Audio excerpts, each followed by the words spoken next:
We usually, Plaxall is, we've been around in Long Island City for many years, but we typically operate on a low-key, under-the-radar basis. So this is a little breaking ground, new ground for us here. But let me tell you a little bit about Plaxall. We're a family business. I currently manage it with my cousin Matt Quigley, who's somewhere here at the breakfast. And we started in Long Island City over 50 years ago. Our grandfather was a pioneer in the plastics industry, and he developed a method of plastics manufacturing called thermoforming.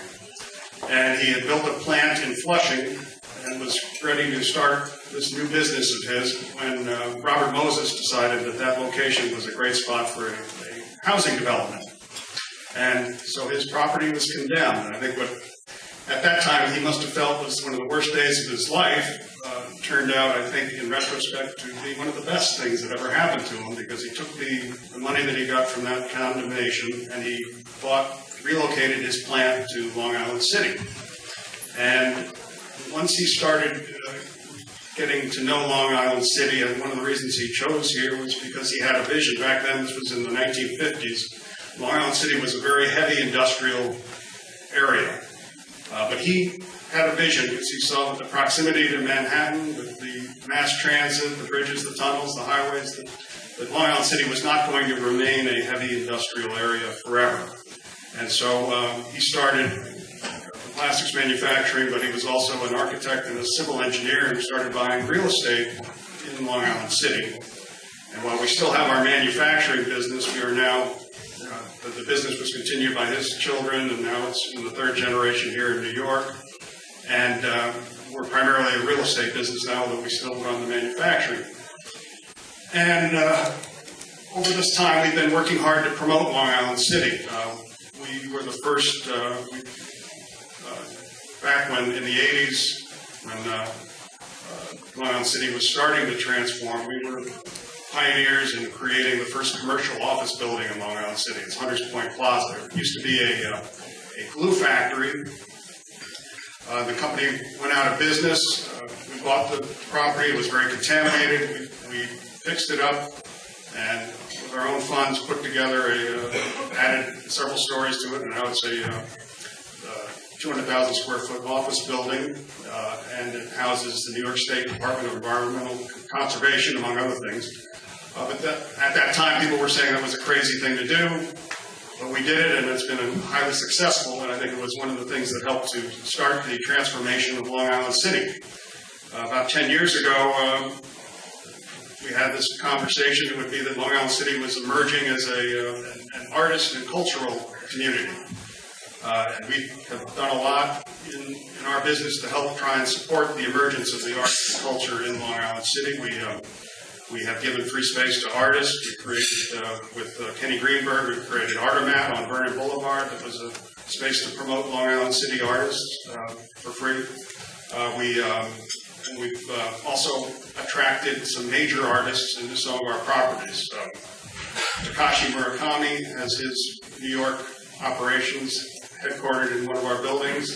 And right just down the way here is Matthew Barney, who's people in the art world, when you say Matthew Barney, they go gaga, but some people don't. If you say it, if you're not in the art world, you don't know what he is. But he's a very famous art person, and he's been doing a lot of interesting things on the property down there.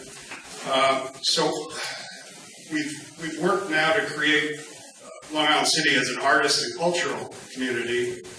But now, what is the next step for Long Island City? I guess let me just backtrack a little bit. We also, when we started acquiring real estate, we put together a block of property that actually starts right across the street from the restaurant here. It's about 12 contiguous acres.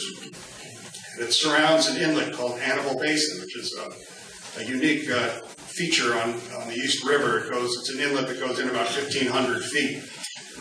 And we have the property on both sides of it. And we've been working with the city over the past 10 years to try and come up with a development plan to transform the site. We think it has great potential because there's nothing like it really anywhere in the city. And you know, it's been a a tough row to hoe. We've been trying to come up with a plan that worked for us economically and worked for the city. And the vision at that time was similar to Queens West. It was a series of, Queens West is a series basically of residential community, a series of residential towers. And so the concept that we were discussing was more residential towers with some retail and cafes and things around the basin. I think, much as my grandfather probably, when discussions broke off, we couldn't reach agreement about the heights and density after working for many, many years. It was extreme disappointment. But in retrospect, I think it's one of the best things that happened, because subsequent to that, the initiative for the Applied Sciences Campus has come out. And I think our vision now for Long Island City is something much more exciting than just residential buildings and creating a residential community where people live here but commute into the city to go to their tech businesses in the Flatiron District or whatever. We think that Long Island City now has all of the ingredients to become a major tech center, a major economic engine for New York City. It's obviously, we have great new housing, we've got beautiful waterfront parks, we've got the best views in the city.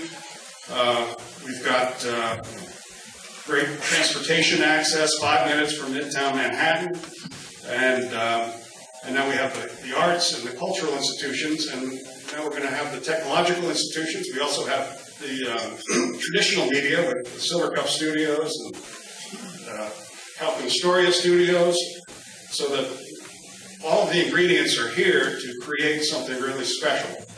And we have been pushing to create a tech incubator on one of our properties here, and are now working on a new vision for our property that would be a sustainable mixed-use property that would include commercial space for tech companies, residential towers, and retail space, and space for fun, access to the water, and create really a sustainable community where people can live, work, and play, and that will attract the best and the brightest, the people who it'll bring people, the innovative, creative people. We already have the creative artists. Now we need to bring the creative, technological people to Long Island City. And to do that, we need to do things that are going to make this an attractive area for them.